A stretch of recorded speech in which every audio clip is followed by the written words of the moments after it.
Hello my friends. Recently I've been working on my kit bash Swamp Hero Guard army again, and while the army itself is slowly approaching a playable state, I've been neglecting another very important aspect of tabletop gameplay, being the scenery that's used to provide obstacles and barriers for miniatures, break their line of sight, and provide an overall more immersive gameplay environment. Our green boys deserve much better than that though, so it's finally time to create the first major piece of scenery for our swampy tabletop. Swamp Rip Miniatures. And I say first major piece specifically because I have started playing around with some smaller builds behind the scenes. We'll be needing a fair bit of this scatter to give the tabletop a nice swampy vibe, and the idea for this much larger piece came from a desire to repurpose a miniature that might have otherwise never seen the light of day.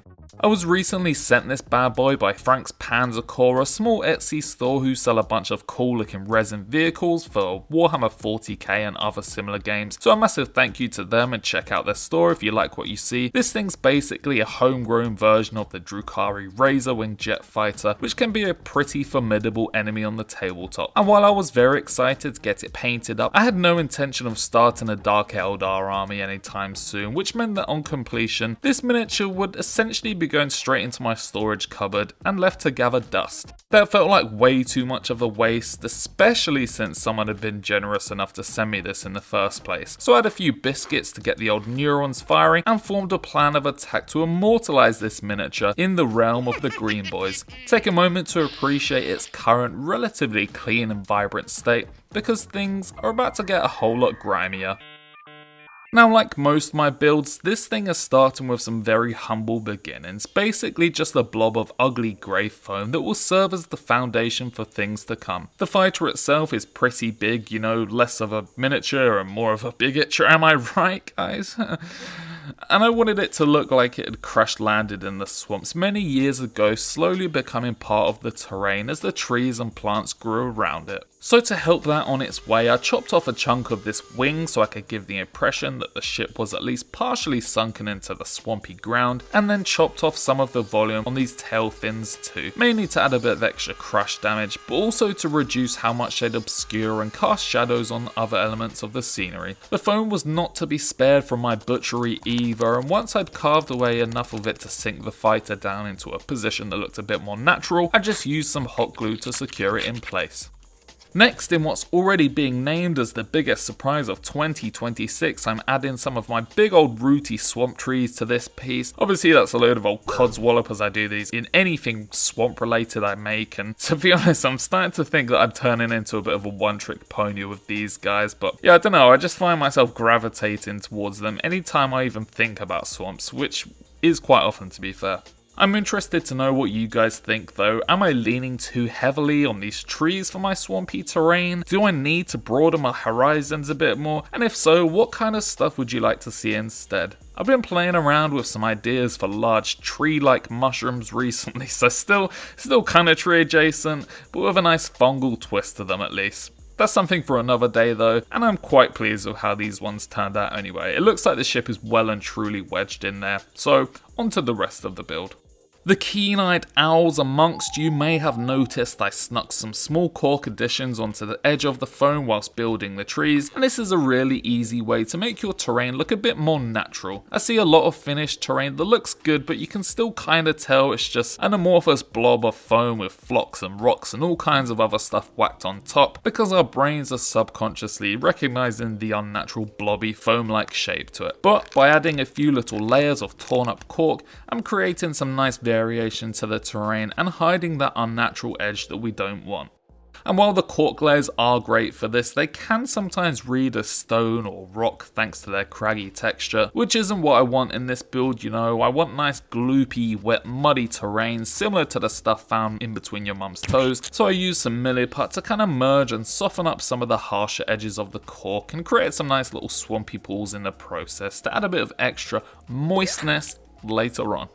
That was the main terraforming work I wanted to do for this build, a relatively simple one overall, and once everything had finished curing, I just slapped on my usual mud and texture mixture all over the trees and any naked bits of foam. This build did end up being a fair bit larger than I thought it would originally, and looked slightly bonkers with all the different colours going on, but once it was primed, everything came together a bit more, and I could see the direction this was heading in.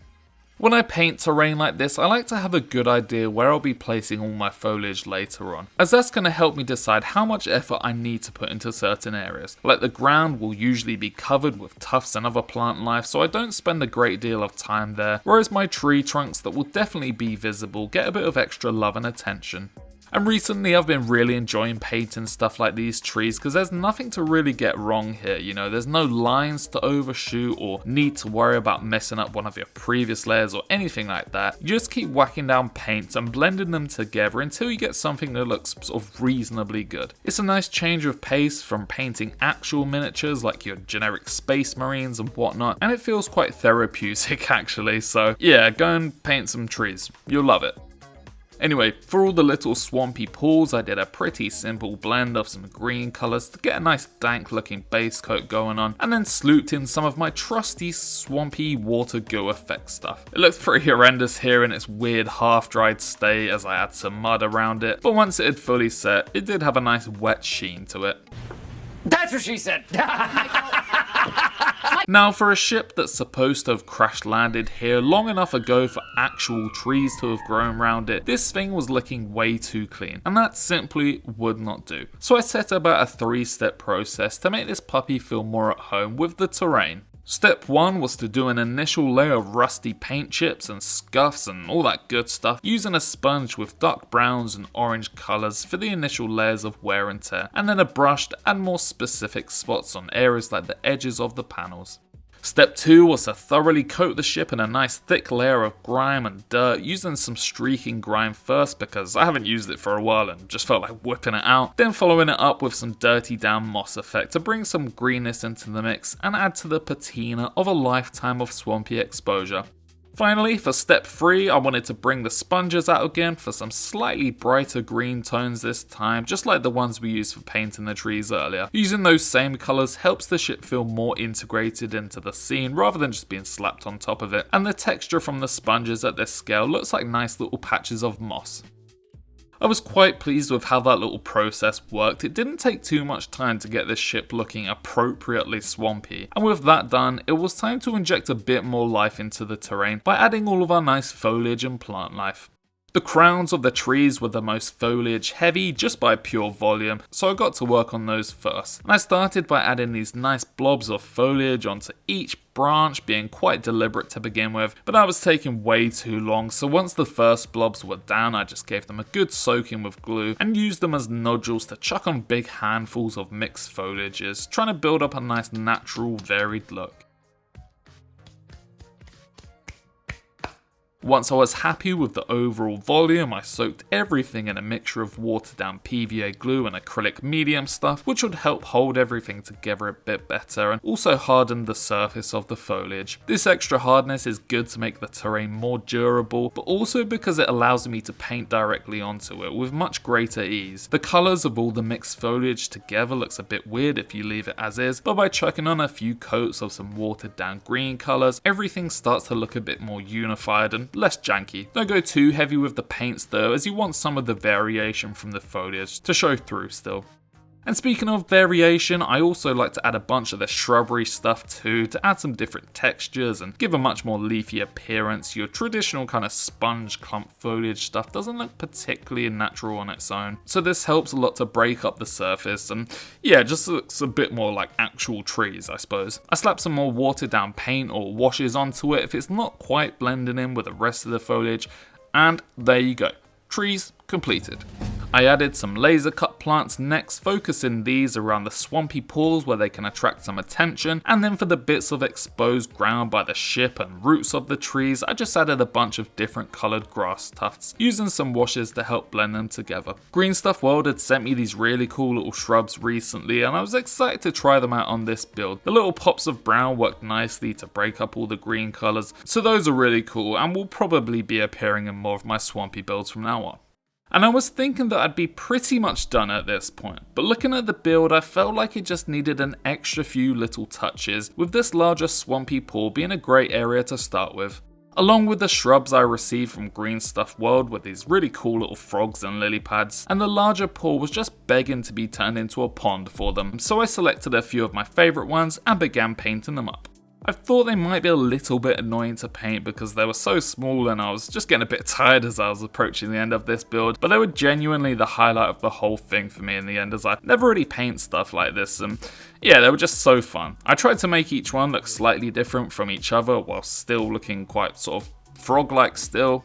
And after using some UV resin to create the water, I just stuck these guys down into their new homes. I wanted to add some smaller aquatic plant life alongside the lily pads and tried scattering on some of the leaves from the shrubbery I'd used earlier, which looked a bit shit in the end to be honest, so I gave it a go using a regular paintbrush instead, just dotting on some little splodges of varying shades and sizes, which actually worked way better than I thought it would. It looked so good that I decided to do it on the surrounding swampy pools too, instead of just leaving the swamp goo alone to do its thing, and I think it did look slightly better on top of the resin than it did straight on top of the goo, which is something to bear in mind for future, as I'll definitely be doing this again. But yeah, once they were done, I just added a few extra little sprigs of leafage wherever it felt needed, and called this baby finished. So yes, there we have it my friends, the first major piece of scenery for our swampy boys. As I said earlier, it turned out to be a fair bit larger than I'd imagined. This will probably be the largest piece of scenery I make for them, but it's a good first one regardless, and it looks pretty cool alongside some of the larger vehicles especially. Thanks again to Frank's Panzercorps for sending this out. Check out their Etsy store if you like what you see. They did send a Drukari style bomber with this too, which will likely work its way into another video soon. But if you made it this far into the video, then thank you for watching. Subscribe or leave a like or a comment if you enjoyed it, and tell me I stink if you didn't. As always though, I have been your friendly neighborhood swamp rat, and I will see you very soon in another video. See ya.